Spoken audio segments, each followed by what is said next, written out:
Buenas noches, Lisa. ¿Cómo ha estado? ¿Todo bien? A ver, estamos viendo este tema de responsabilidades por desempeño de funciones. Estamos analizando lo que son una de las responsabilidades que existe, es la responsabilidad administrativa, que está estrictamente relacionado al trabajador y al trabajo. Entonces vamos a ver más adelante que hay mucha gente que confunde los tipos de responsabilidades, ¿ya? Pero el hecho es de que para ver la responsabilidad más importante, que es la administrativa, tiene exclusiva responsabilidad con lo que estamos viendo, ¿ya? Entonces, Bolivia es uno de los países que ha cambiado su estructura y lastimosamente lo hace con normas muy básicas, lo hace con decretos supremos. Por ejemplo, el decreto supremo 21060 determinó un gran cambio social en Bolivia, ¿ya? Determinó la libre contratación. Eso significaba, como en Estados Unidos, en Estados Unidos la diferencia es que te pagan por jornada, por día.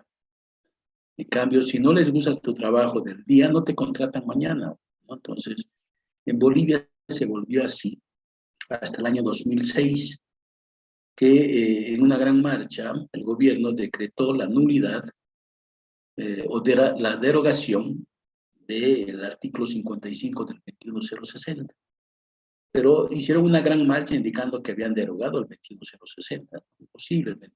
El 21060 está vigente en todos sus elementos, y que más adelante vamos a ver, que es un decreto, si quieren, desde forma judicial, de forma monetaria, de forma financiera, de forma social, todas las reformas han hecho el 21060. Ese decreto ha sido abrogado, no digo derogado, solo algunos artículos. Por ejemplo, es el de libre contratación, que significaba el delimitamiento de sindicatos, que significaba mucha pérdida de beneficios de los trabajadores.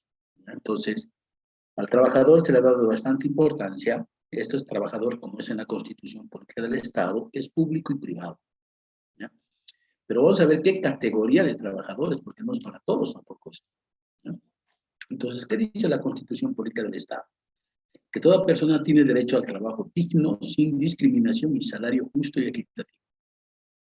Entonces, todo lo que estamos viendo en la Constitución puede ser aplicado en cualquier juicio de carácter laboral, ¿ya? Cuando alguien recibe un salario diferente a otro, cuando uno trabaja más que otro, cuando se implantan los juicios, ¿ya? Todo hace mención a la Constitución.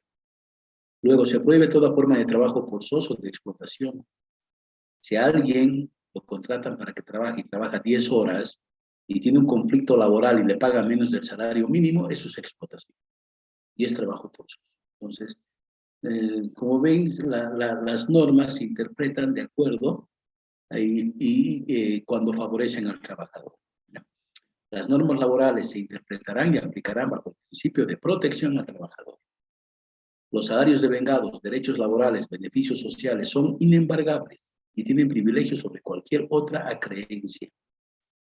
Garantía de inamovilidad laboral hasta un año de edad de un recién nacido, desde la etapa de gestación. Se prohíbe toda forma de acoso laboral. El Estado protege y garantiza la sindicalización. El Estado garantiza el derecho a la huelga. Si quieren, esta es la parte social del Estado. Entonces, hay mucha protección al tema del trabajo. Mucha gente dice que no hay seguridad jurídica por estos principios y derechos del empleo. Ahora, y esto se ha ido rematando el año pasado, porque el año 2020 ha habido como una especie de debilitamiento, que vamos a ver más adelante, que el año anterior, como no había que regalar a los trabajadores, todo año se regalaba algo, ya sea una nacionalización o una expropiación o algunos incrementos salariales. El año pasado el único regalo real fue el incremento al salario mínimo nacional.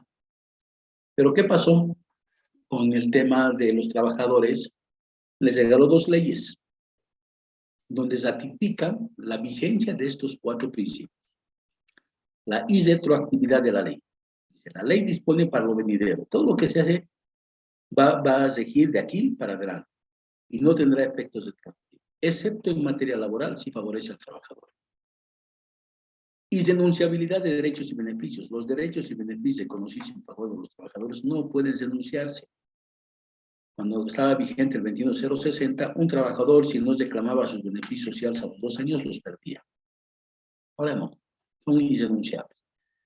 Y además, yo no puedo firmar un documento a mi empleador, decirle, renuncio a mis beneficios sociales, o renuncio a mi aguinaldo, no hay eso. Progresividad. El Estado tiene la responsabilidad de no desconocer los derechos y beneficios laborales logrados. Aquí estamos hablando de las conquistas. La seguridad jurídica, las relaciones Estado-trabajador establecidas en la Constitución Política del Estado deben ser en favor de los trabajadores. Entonces, todos estos elementos tienen un efecto importante en lo que es la administración de una entidad. Por ejemplo, ¿qué pasa en la Universidad de San Simón? Vamos a ver que no hay ciertos elementos que conduzcan a una verdadera administración. Entonces, todo esto, este tema de empleo, sobre todo en el sector público, está definido en lo que es el sistema de administración de personal. Este sistema de administración de personal define lo que es una clasificación, valoración y remuneración de puestos. Entonces, las entidades públicas, estamos hablando del sector público, tienen una clasificación de puestos, que es un ordenamiento de puestos. Los puestos se denominan ítem.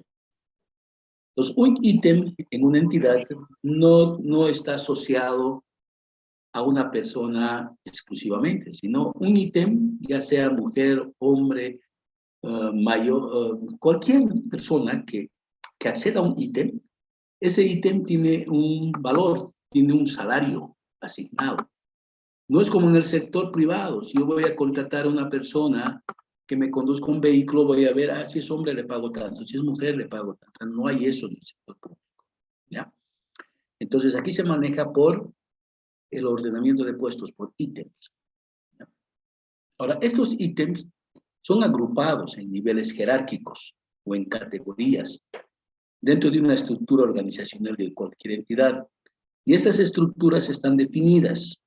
Por ejemplo, en la universidad hay una estructura definida por un rector, direcciones, un secretario general, direcciones, decanaturas. Todas esas estructuras son uniformes.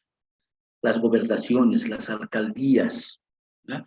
Los militares, los policías, el sector salud, el sector educación, todos tienen una estructura. Ahora, estas estructuras varían en función al tipo de actividad pública. Pero lo que está estandarizado, ¿ya?, dentro de lo que es la regulación del personal, estas son clasificadas en 3 grandes categorías. Lo que es la categoría superior son el nivel 1 y 2. Ahora, el nivel 1 y 2, cuando hablamos de una MAE, esta MAE puede tener diferentes tipos de formas de nombramiento, esta MAE, ¿ya? En realidad, el nivel 1 y el nivel 2 son los responsables de conducción de la entidad. Si vamos a elegir un rector, elegimos un vicesector. Si elegimos un decano, vamos a elegir con su director académico. Si vamos a elegir un presidente, con su vicepresidente. Si vamos a elegir alcalde, podemos elegir, como en Santa Cruz se ha hecho, elegir subalcaldes. O como se elige la gobernación en Santa Cruz con subgobernadores, ¿no? En Cochabamba, porque no existe una norma, un reglamento o un estatuto, digamos, de una carta autonómica de la gobernación, seguimos con lo antiguo, pero si tuviéramos una carta autonómica podríamos definir estos niveles, ¿ya? Ahora, el nivel ejecutivo es el tercer y cuarto nivel. Son funcionarios de libre nombramiento y máximo nivel de la carrera administrativa. Bueno, la carrera administrativa se llega solo hasta el 5º nivel. El 4º ya no corresponde nivel carrera administrativa. Pero lo que estamos viendo, estos elementos de principios y derechos del trabajador, viene del 5º nivel para abajo. Es el nivel operativo. Son funcionarios de la carrera administrativa, profesionales, técnicos, administrativos y auxiliares y de servicios. Entonces, todo lo que la ley protege es a ellos. Del primer nivel al cuarto nivel, no tienen una protección definida. Vamos a ver cómo funciona, y esto es en el sector público y en el sector privado. Entonces, ¿qué pasa en Bolivia? Si dividimos el máximo salario que percibe el presidente, digamos, en Bolivia, que va a ser el máximo salario que recibe el rector por la universidad. Ese salario dividimos entre el último cargo. El último cargo no puede recibir un salario inferior al salario mínimo.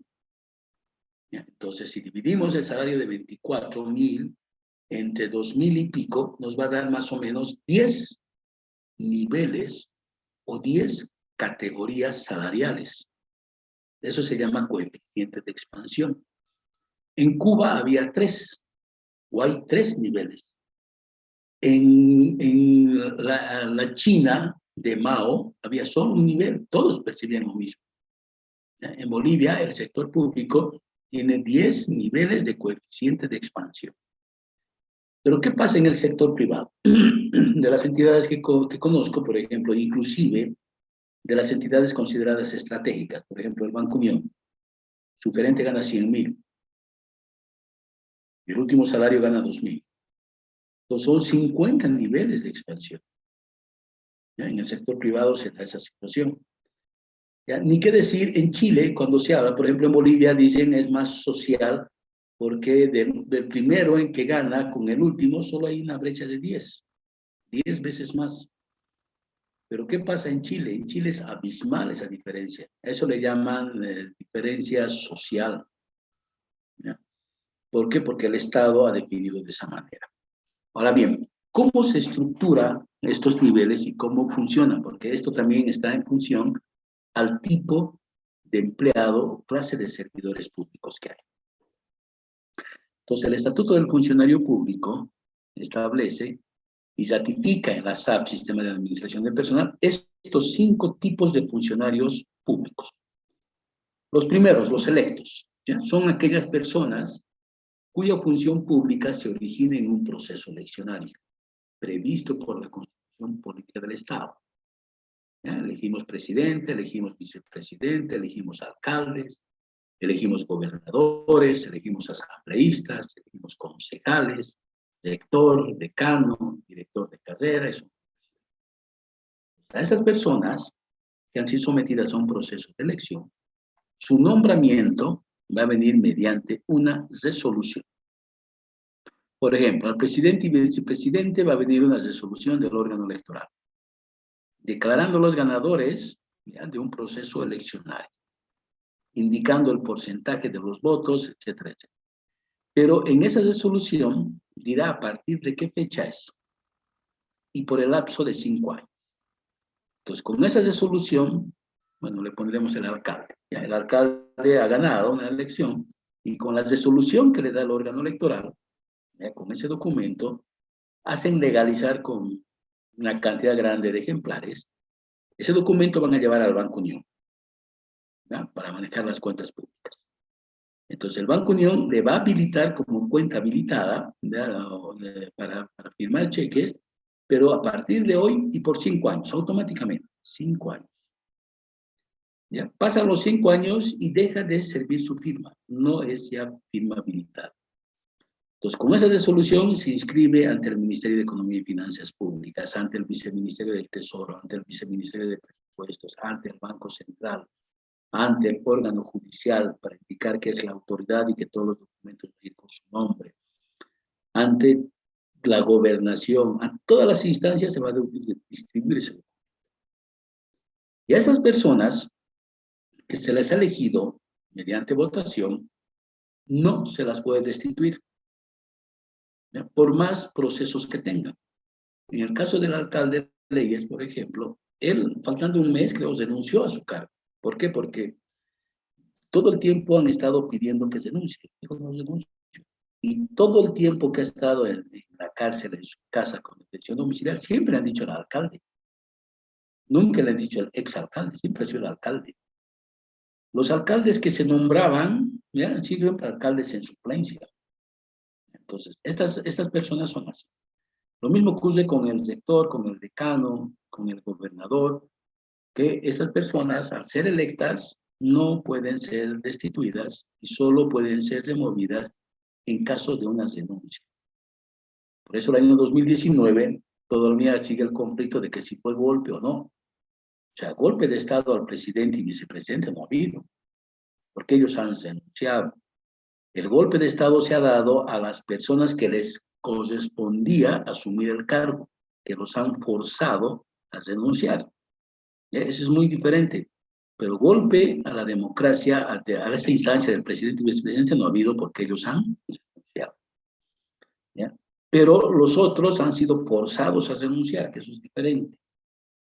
Entonces, los electos, primero, son nombrados con resolución, y dos, solo pueden salir del cargo por denuncia o por algún proceso especial que se haga a través, ¿ya?, de la Asamblea Plurinacional. Después no se toca. Lo mismo ocurre con las personas electas, ya, constitucionalmente, no por votación, no por proceso eleccionario. Tal es el caso, por ejemplo, del Contralor, del Procurador, del Fiscal General del Estado, porque el órgano judicial se elegimos el Poder Judicial. Pero las otras instancias sí se hace como el caso del Defensor del Pueblo, que se ha hecho una convocatoria pública y se han presentado 198 postulantes. Está en un proceso de depuración hasta llegar a una terna, y esa terna va a ser definida por el presidente y vicepresidente. Van a elegir uno. Entonces esa persona se lo va a nombrar defensor del pueblo por 4 años. Entonces en esos 4 años, nadie puede obligarle a destituirla. Pero ¿qué pasa con los siguientes niveles? Los designados. ¿Ya? Designados son aquellas personas cuya función pública emerge de un nombramiento o cargo público, conforme a la Constitución Política del Estado, disposición legal u sistema de organización administrativa aplicable. Por ejemplo, se ha elegido el presidente y vicepresidente. Entonces, el presidente va a designar a sus ministros. Entonces, sus ministros son personas designadas. ¿Cómo los nombra el presidente? Con una resolución presidencial, o un decreto presidencial. ¿Y cómo lo va a destituir? Nombrando a otro ministro con otro decreto presidencial. No necesita despedirlo, simplemente nombra a otro y el otro tiene que irse. Ahora, este ministro, ¿ya?, que ha sido nombrado, le pondremos el que se dé obras públicas, va a designar a un viceministro. Ese viceministro es cabeza del viceministerio. Y ese viceministerio va a designar un gerente, por decir, de EMBOA, ¿ya?, o va a nombrar un directorio, y ese directorio va a nombrar al gerente. Entonces, el gerente es cabeza de BOA, es designado también. Entonces, esa persona, por ejemplo, el viceministro saca otra resolución y nombra otro gerente. Y el gerente de BOA tiene que agarrar e irse. Obviamente, como es una empresa pública, ganan beneficios sociales y irá a cobrar sus beneficios sociales. Pero él no puede reclamar nada porque no le favorece estos principios y estos derechos que están en la Constitución. ¿Ya? No le favorece. Lo mismo ocurre con los funcionarios de libre nombramiento. ¿Ya? Son personas que realizan funciones administrativas de confianza y asesoramiento técnico especializado por los funcionarios electos o designados hasta el 4º nivel en la escala salarial. Entonces, ¿qué pasa? ¿Ya? Ha venido este alcalde, que ha sido electo, nombra su equipo de apoyo hasta el 4º nivel. ¿Ya? Secretarios generales, direcciones, jefaturas. ¿Ya? Digamos que sean los 4 niveles. Pero este alcalde, que es el titular, nombran otro que es interino. Viene ese interino y agarra y cambia hasta el 4º nivel. Sin ningún problema, porque no son funcionarios que tengan protección del Estatuto del Funcionario Público. no los protege. A los que sí protege son a los funcionarios de casera. Dice, son aquellos que forman parte de la administración pública cuya incorporación y permanencia se ajusta a las disposiciones de la carrera administrativa. Entonces, estos señores tienen protección del Estado. No pueden ser movidos de sus cargos. Gozan de inamovilidad.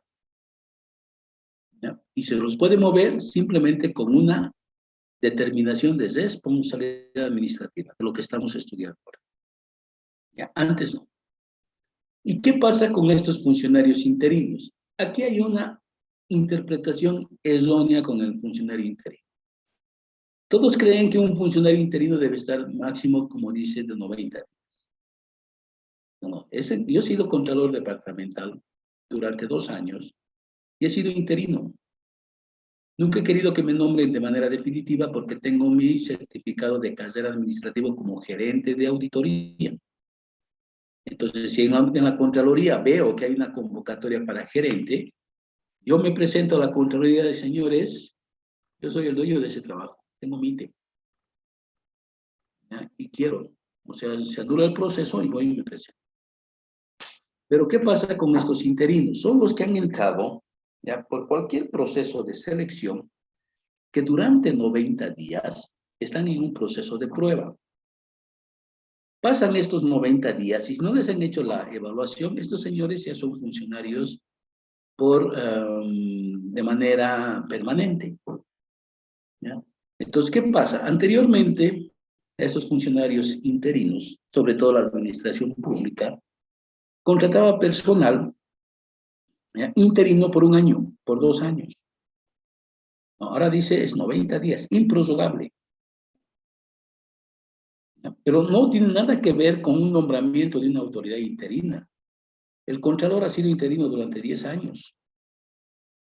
El presidente del Banco Central ha sido interino, hasta el día de hoy es interino, desde el año 2006. ¿No? Entonces, estas personas que son interinos son nombrados con algo. ¿Ya? Por ejemplo, si hablamos de estos electos, no sé si les di el ejemplo, el caso del Contralor, del Fiscal General, que cuando hubo cambio de gobierno, el gobierno entrante dijo, señores, yo los voy a cambiar. Pero dicen, no, no se los puede.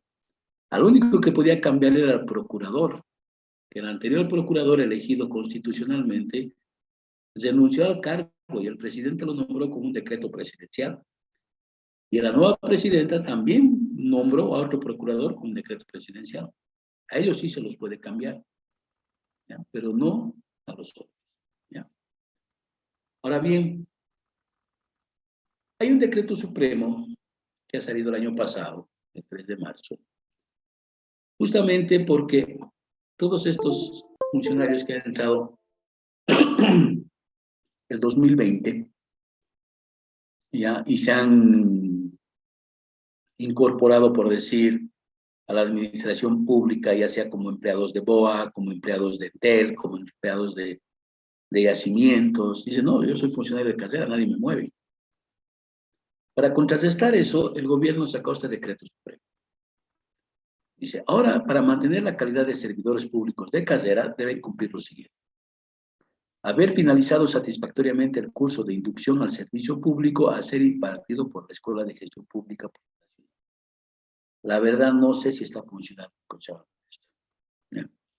Cumplir con el servicio social comunitario descolonizador y despatriarcalización. Lo que sé que las instancias que son descentralizadas, como la Contraloría y por eso tienen que hacer esto. Los funcionarios de la Contraloría, por ejemplo, que quieren mantener su certificado de carrera, están haciendo trabajo comunitario. ¿Cuál es el trabajo comunitario que están haciendo? Es dar cursos en provincias, etc. Luego dice, no tener obligaciones pendientes con el Estado establecidas mediante pliegos de cargo ejecutoriados y no pagados. No contar con registros en la Contraloría General del Estado por resolución ejecutoriada que establezca la responsabilidad administrativa cuya sanción haya sido la destitución. Pues, ¿qué pasa si yo quiero ser empleado de BOA Y en BOA me han retirado, me han destituido, pero con un proceso administrativo. Que no me puedes retirar de otra manera, tiene que ser con proceso administrativo. Entonces, ¿qué pasa? Las personas que son funcionarios de carrera, y a estos funcionarios interinos que han pasado los 90 días, porque hasta los 90 días la entidad pública puede retirarlos. Que dice máximo, máximo e improrrogable. ¿Ya? Pero si no los han sacado, por decir, después de los 90 días, esos funcionarios también son adheridos a las leyes laborales. Entonces, estas personas que no los han retirado, por decir, ya gozan de esta protección, de todas estas protecciones, de estos principios y de estos derechos. Sector público y sector privado, por si acaso. Ahora bien, una cosa es ser empleado público y otra cosa es ser empleado del sector privado. La Constitución Política del Estado define requisitos, obligaciones y prohibiciones para ser empleado público. Por ejemplo, no puede haber un empleado público que sea extranjero. O puede ser un extranjero, pero que adopte la nacionalidad boliviana. Además, no puede haber un empleado público que sea menor de edad. Tiene que ser necesariamente mayor de edad, mayor de 18 años. Y si es hombre, tiene que haber cumplido con los deberes militares, que no ocurre lo mismo en el sector privado. Nadie te pide el deber militar en el sector privado. Luego dice, no tener pliego de cargo ejecutoriado en materia penal, ¿ya? Sobre todo los cargos electos. Siempre te van a pedir un certificado del REJAP, ¿no? El Registro Judicial de Antecedentes Penales. Además, no tienes que estar comprendido los casos de prohibición e incompatibilidad, que hay normativa para todas las instituciones. También tienes que estar inscrito en el padrón electoral, ¿no? Acuérdense que en las elecciones de 2021 querían inhabilitar a muchos candidatos porque no habían votado la anterior elección.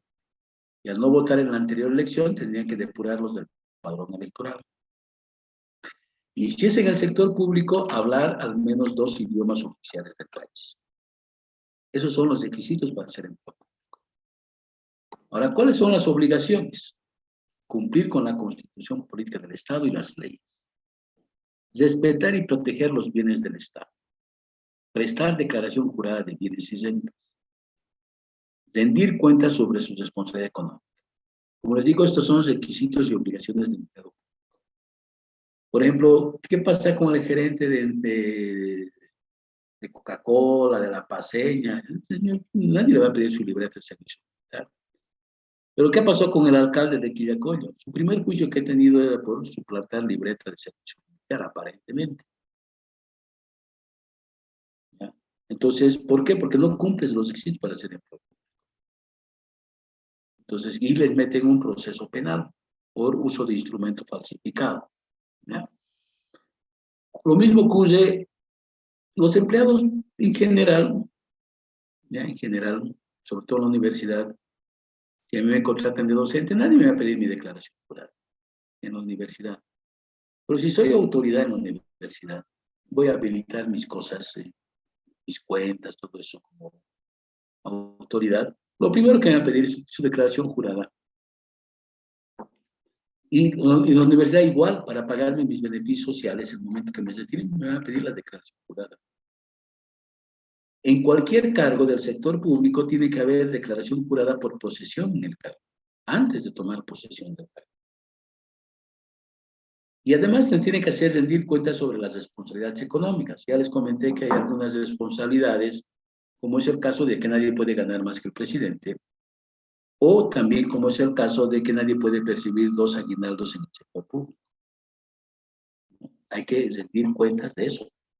Si yo he recibido más del presidente, tengo que devolver. Y eso me va a hacer un proceso largo. Ahora, ¿qué pasa con las prohibiciones? La prohibición dice desempeñar simultáneamente más de un cargo público remunerado a tiempo completo. Entonces, yo no puedo trabajar a tiempo completo en una entidad, por ejemplo, en la Caja Nacional. Puede ser que mi horario sea de 7 de la mañana a 4 de la tarde.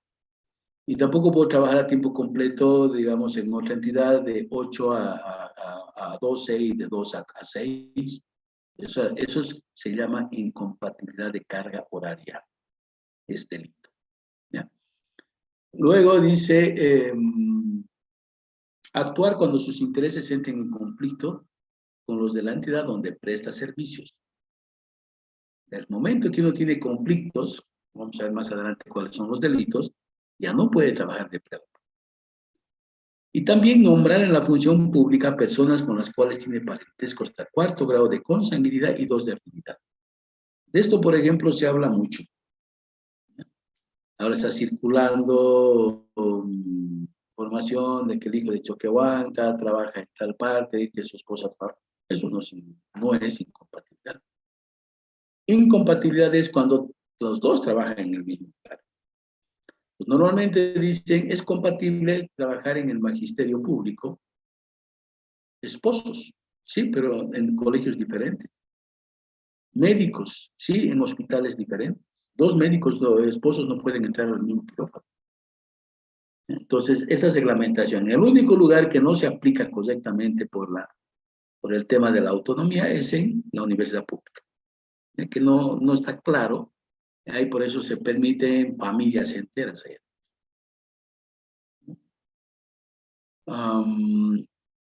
Eso a nivel de requisitos, obligaciones y prohibiciones, solo para empleados públicos.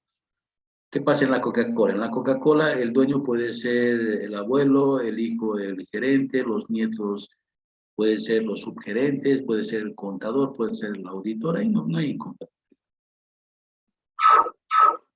Este régimen de responsabilidades, ¿ya?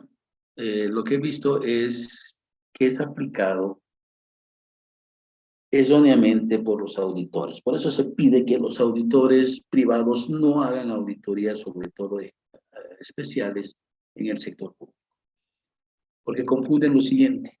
Ya tenemos 4 tipos de responsabilidades. Y cada una de estas responsabilidades tiene un marco normativo. No es decir alegremente civiles, penales, administrativas, ejecutivas. Porque tiene un marco normativo y un marco conceptual. ¿Ya? Entonces, la responsabilidad ejecutiva tiene su propio régimen legal, sus propias características y sus propios procesos. La administrativa, lo mismo. No es decir, tienes responsabilidad administrativa así alegremente. Hay que saber que tiene un régimen legal, tiene también sus propias características y sus propios procesos. La civil, lo mismo, ¿no? Tiene su particularidad en cuanto a normas, a disposiciones legales, tiene sus características y sus procesos. Y la penal, lo mismo, tiene su parte legal, sus características y procesos. Lo primero que vamos a hablar son de sus características. ¿Qué características tiene la responsabilidad administrativa? ¿Ya? Aquí, esta responsabilidad administrativa dice, tienen una responsabilidad todos los servidores y ex servidores públicos y también los funcionarios del sector privado, siendo pasibles de sanción por acciones u omisiones en el ejercicio de sus funciones. Entonces, ¿cuál es su característica? El ejercicio de sus funciones. Estamos hablando de responsabilidades por el desempeño de funciones. Entonces, se puede sacar responsabilidad administrativa solo por el ejercicio de sus funciones. Se determina mediante proceso interno. Las sanciones son aplicadas por la autoridad competente de acuerdo a la gravedad de la contravención. La autoridad competente es diferente en el sector público y en el sector privado. Este es un proceso de carácter interno. Se hace por ejercicio de funciones. A ver, les doy un ejemplo y es real. Resulta que antes de la Constitución, el Contralor tenía una vigencia de 10 años. Ese Contralor que cumplió su mandato a 10 años, el gobierno no nombraba otro. Entonces, él deja el cargo y nombran un interino, ¿ya? Mediante resolución presidencial. El presidente nombra un Contralor interino. Pero el Contralor no tenía la suficiente experiencia en el manejo de lo que se llama materia administrativa. Todo lo que estamos viendo actualmente, esta materia de responsabilidad, ya sea civil, penal, administrativa, ejecutiva, es una especialidad administrativa. ¿Ya? Entonces, en Cochabamba se dio un caso en la misma Contraloría que se perdieron 4 computadoras nuevas. Cuando se pierden las computadoras nuevas, lo primero que se dice es veremos las cámaras de seguridad que ha pasado, y resulta que el portero las había desconectado. Entonces, el primer sospechoso, el portero. Entonces, se indaga sobre los antecedentes del portero y resulta que había tenido antecedentes penales y había tenido procesos en anteriores empresas que no había detectado el jefe de personal. Entonces, el contralor viene y dice, despídanlo, porque lo he denunciado ante la fiscalía, ¿ya? Por robo. Y no podemos tener ladrones en la institución. Entonces, a eso viene una instancia que era el superintendente de servicio civil que protegía a los trabajadores públicos. Entonces, el superintendente pide una reunión con el contralor, ¿no? Y lo hacemos en Cochabamba. Yo estaba de gerente departamental o contralor departamental. Y ese señor le dice, ¿sabe qué? Están mezclando las cosas. Yo tengo la obligación de defender a ese señor por el ejercicio de sus funciones. Usted puede despedirlo demostrando que ha sido mal empleado. El hecho de que haya sido mal empleado en otras instituciones es otra cosa. El otro tema de que ustedes duden de que sea un ladrón es otra cosa. Eso vayan a la fiscalía, hagan todo lo que quieran. Pero yo tengo que defender sus funciones, ¿no? Entonces, como ven, son cosas bien, bien diferentes. Aquí es un tema de ejercicio de funciones. Ahora, ¿cuáles son las sanciones? Primero, para determinar estas sanciones, tiene que haber un régimen, que se denomina la relación obrero-patronal, que la mayoría de las entidades le llaman reglamento interno de personal. Entonces, este reglamento interno de personal tiene que definir las sanciones, si van a ser leves, graves, muy graves, y también tiene que definir qué sanciones van a tener, ¿ya? Las sanciones que hay normalmente son apercibimiento verbal, que son las famosas llamadas de atención verbales, amonestaciones escritas, que son los memorándums, la sanción pecuniaria, que es la multa al salario, la suspensión, que es el de que deje de trabajar un tiempo, y la destitución, que es la sanción más grave. Pero para que haya esto, tiene que haber ese régimen, ¿ya? Disciplinario, que se llama reglamento interno de personal. En el caso de la universidad no existe esto. Entonces, todos los trabajadores que hacen, directamente se van a la justicia. Y en la justicia se aplica esto. Esto. Que tiene, por seguridad jurídica, tiene que salir en favor de los trabajadores. Tiene que garantizar sus conquistas, que sus beneficios son irrenunciables. Y también esto, ¿ya? Entonces, el 99% de ganar lo tiene el trabajador dentro del proceso. ¿Por qué? Porque no existe este régimen. Ahora, esta responsabilidad administrativa, hemos hablado que se da por contravención al ordenamiento jurídico administrativo. ¿Qué es el ordenamiento jurídico administrativo? Son las leyes, los decretos supremos, resoluciones supremas, resoluciones multiministeriales, resoluciones biministeriales, resoluciones ministeriales y resoluciones administrativas. Y las que regulan la conducta del empleado son las generales, el Estatuto del Funcionario Público, ¿no? La Ley General del Trabajo, y también las emitidas por el órgano rector del Sistema de Administración de Personal, ¿ya? Estamos viendo la SAP. Y también hay los códigos de ética. Hay un código de ética para los empleados públicos.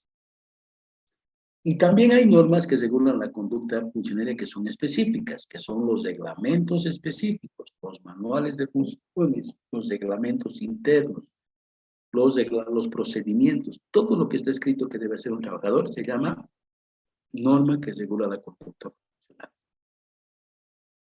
Veamos la responsabilidad ejecutiva.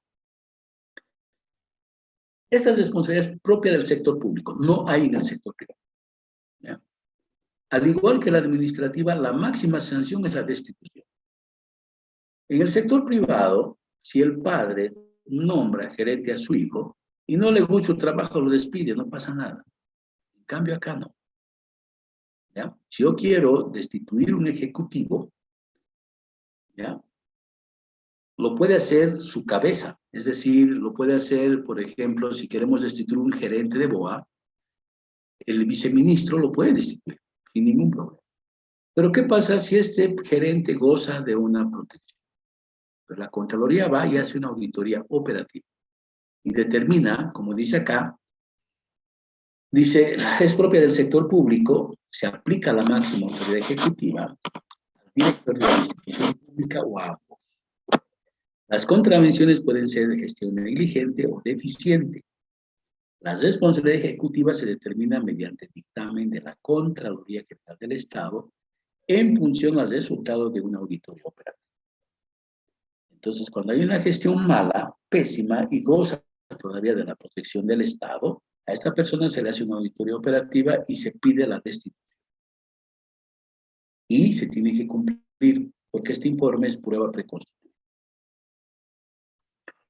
Ahora, ¿cuándo se saca esta responsabilidad ejecutiva? Dice, cuando no se hace una continua evaluación y mejora de los sistemas.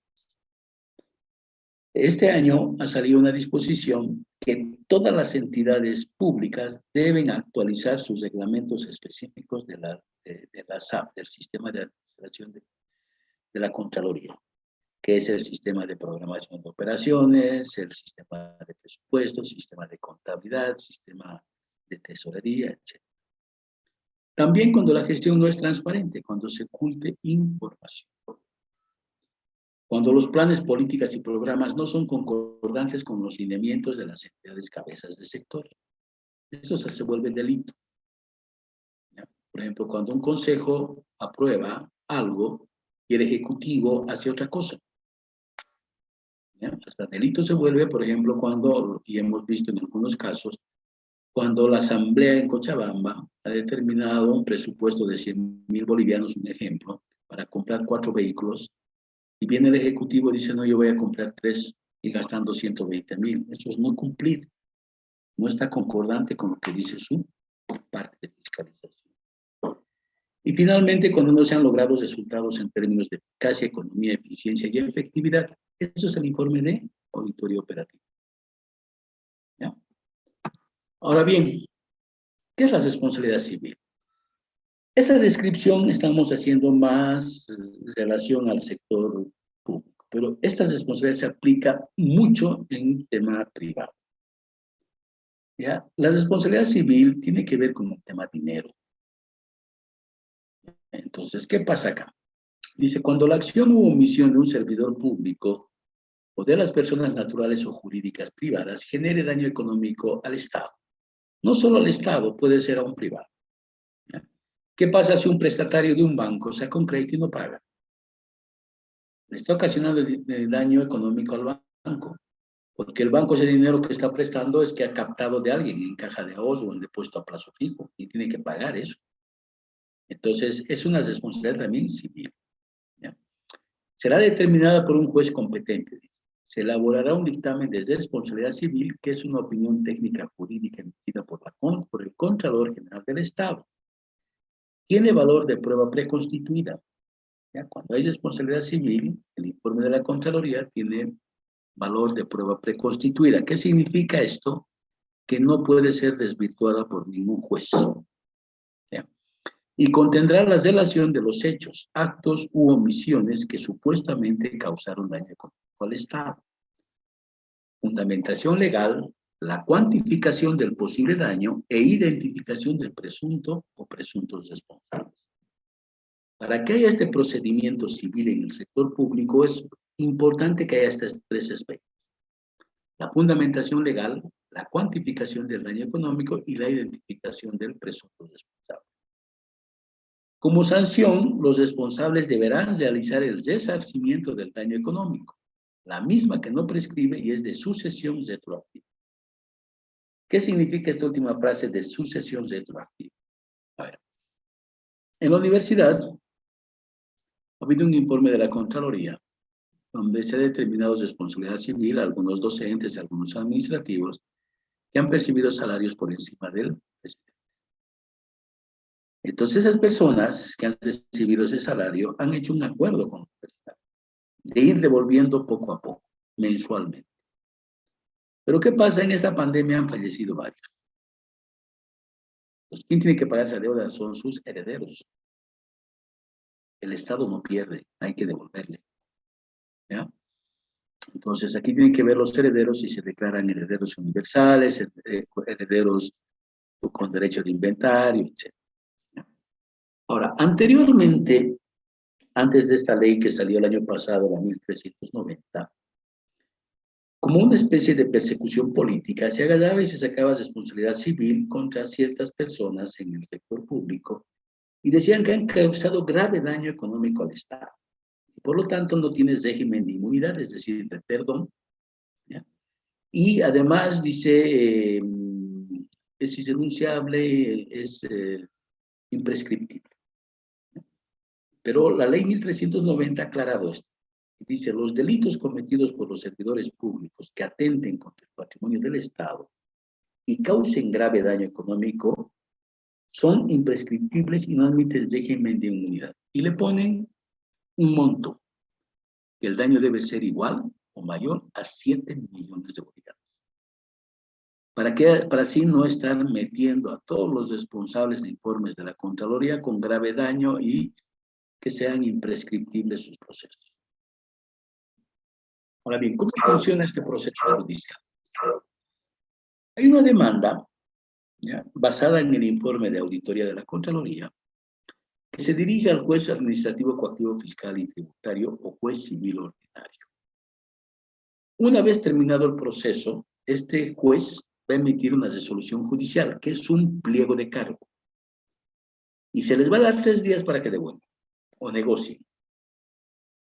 Entonces, si no negocian y no pagan, aquí sí vienen los embargos judiciales, es decir, les caen a sus casas, les caen a su salario, les caen a sus cuentas en los bancos, y hasta que se pague el último centavo, y pagan los herederos incluso. Ahora, con este proceso judicial hay que notificar personalmente al involucrado. No se acepta que se notifique a terceros. Les doy un ejemplo. Había un señor acá en Cochabamba que trabajaba en impuestos, era el director de impuestos en Cochabamba.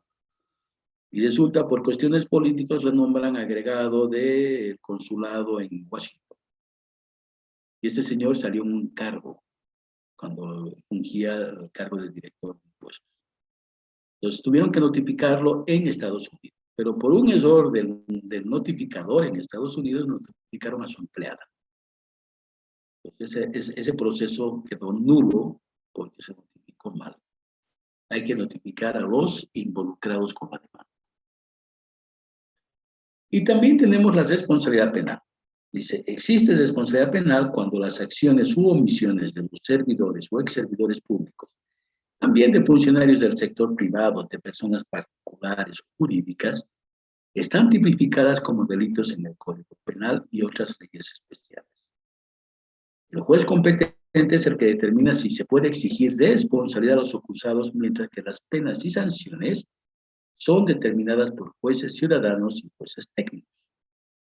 Entonces, ¿qué pasa? La Contraloría puede agarrar y decir, aquí hay responsabilidad penal. Pero quien determina la sanción es el juez. Muy diferente de la responsabilidad administrativa, hemos dicho, quien determina la responsabilidad puede ser un informe de auditoría.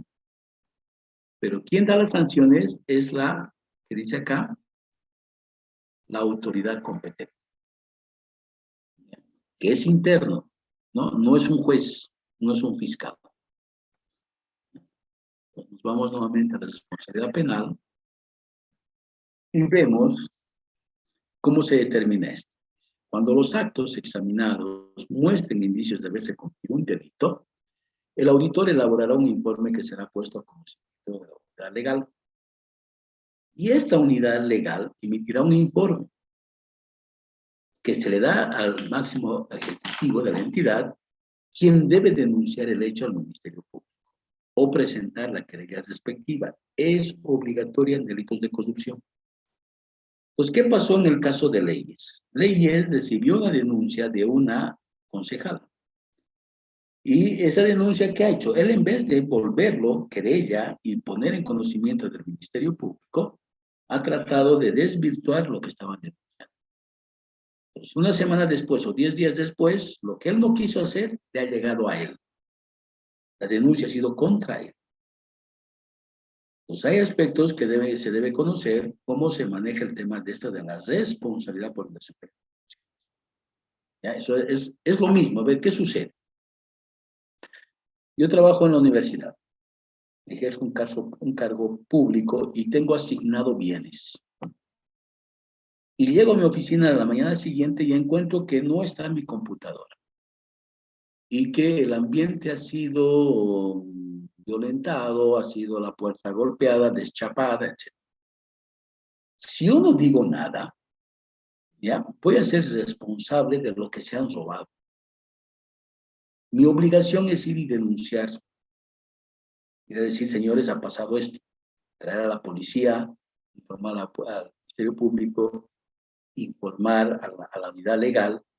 Es obligatorio informar. Si no lo haces, el tema vuelve contra ti. ¿Ya? Eso en materia penal.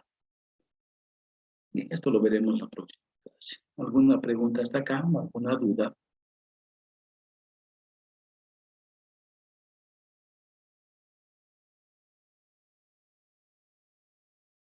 No, licenciado, claro. ¿Ya? Bien, tengan buen fin de semana. Hasta el día lunes. Hasta el lunes, licenciado. Hasta el lunes, dice. Hasta el lunes, Lice. Cuídense.